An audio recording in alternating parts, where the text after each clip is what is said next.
ہم بکواس پر آپ کو خوش آمدید۔ میں ڈرامہ آخری قسط کے ٹیزر نے تو سب کو چونکا کر رکھ دیا ہوگا۔ ویسے ایک بات کہوں، اس ڈرامے میں کوئی بھی دودھ کا دھلا نہیں، نہ زید، نہ مبشرہ، نہ آصف صاحب، نہ ریان، نہ کشمالہ اور نہ ہی آئرہ۔ سب کے اندر ایک سے بڑھ کر ایک میں بھری ہوئی تھی۔ زید نے سی سی ٹی وی فوٹیج تو نکلوا لی کہ اس کی بیوی کے ساتھ کیا ہوا، لیکن اس سے پہلے کہ سی سی ٹی وی فوٹیج بھی اسے دیکھنی چاہیے تھی کہ آئرہ نے اس کے باپ کے ساتھ کیا کیا، کس طرح وہ ان پر چلائی تھی۔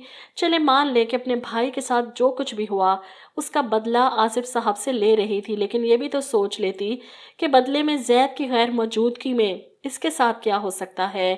اتنا کچھ کرنے کے بعد آصف صاحب خاموش تو نہیں بیٹھنے والے تھے۔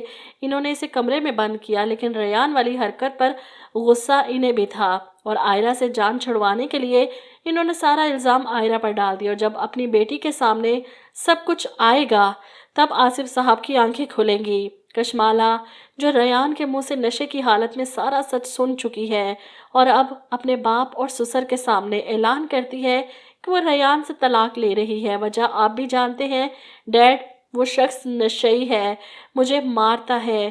بیٹی کے ہاتھ پر زخم دیکھ کر آصف صاحب تو تڑپ جاتے ہیں، اپنے دوست پر انگلی اٹھاتے ہیں۔ یہ سب کیا ہے؟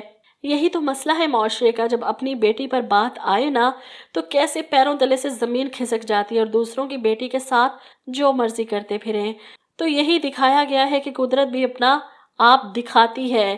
ریان جو ان ساری باتوں سے انجان تھا کہ اس نے نشے میں کشمالہ کے سامنے خود اقرار کیا ہے کہ وہ آئرہ کے ساتھ کیا کرتا رہا۔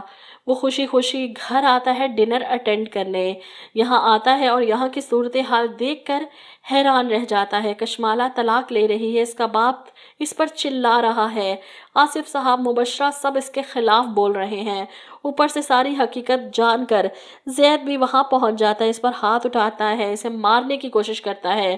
تمہاری ہمت کیسے ہوئی میری بیوی کی عزت پر ہاتھ ڈالنے کی؟ وہ ان سب کے سامنے چلاتا ہے۔ کیا کرنے گیا تھا ریان میری بیوی کے کمرے میں؟ کوئی جواب ہے آپ لوگوں کے پاس؟ سب کچھ اتنا اچانک ہوگا آخری قسط میں کہ دیکھنے والوں کے بھی اوپر سے گزر جائے گا۔ ریان جائے گا جیل ہراسمنٹ کے کیس میں، وہیں دوسری طرف کشمالہ لے گی اس سے خلا۔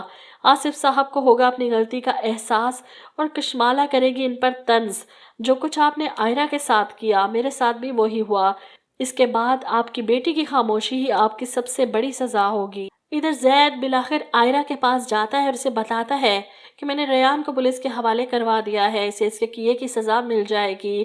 جس پر آئرہ کہتی ہے اب آ گیا تمہیں مجھ پر یقین، یا پھر تمہارے باپ نے اپنی میں آ کر تمہیں اس گھر سے آگ کر دیا؟ جو بھی ہو، لیکن ایک بات کان کھول کر سن لو زید، میں اب اس گھر میں واپس نہیں جانا چاہتی۔ وہ زید کے ساتھ آنے سے انکار کر دیتی ہے۔ یہاں زید آئرہ کی طرف سے مایوس ہو کر گھر بیٹھا ہے، ایسے مبشرہ خلا نامہ لے کر آتی ہے، اس کے سامنے رکھتی ہے۔ میں جانتی ہوں میں تمہاری خواہش کبھی بھی نہیں تھی، اس کے باوجود بھی تم نے مجھے عزت دی۔ یہ خلا کے پیپرز ہیں، ان پر سائن کر کے اس زبردستی کے رشتے کو ختم کر دو۔ اب یہاں پر مجھے نہیں لگتا کہ زید مبشرہ کو طلاق دے گا۔ مبشرہ نے اپنی میں کو مارا ہے زید کی محبت میں، نہیں تو وہ چاہتی تو ابھی بھی زید کو پریشرائز کر سکتی تھی اپنی شادی کو بچانے کے لیے، لیکن اسے سمجھ آ چکی ہے کہ محبت بھیک میں نہیں مانگی جا سکتی۔ زید کو مجبور نہیں کر سکتی زبردستی اس رشتے میں بندہ رہنے پر۔ اس میں نہ محبت ہے نہ انسیت، صرف مجبوری ہے۔ اور زید یہ خلا نامہ اپنے سامنے رکھے کشمکش کا شکار ہوگا۔ کیا کرے وہ؟ آئرہ اس کے ساتھ آنا نہیں چاہتی، مبشرہ کو چھوڑ دیا تو اس کے ساتھ ناانصافی کرے گا۔ کیا یہ اچھا اینڈ نہیں ہوگا کہ زید اس کے ساتھ رہے جو اس سے محبت کرتی ہے اور اس کے لیے اسے چھوڑنے کو بھی تیار ہے، بجائے اس کے پیچھے بھاگنے کے جسے وہ محبت کرتا ہے اور بدلے میں وہ زید کے سامنے شرطیں رکھ رہی ہے؟ کیا ہوگا زید کا فیصلہ، مبشرہ یا آئرہ؟ کمنٹ میں ضرور بتائیے گا۔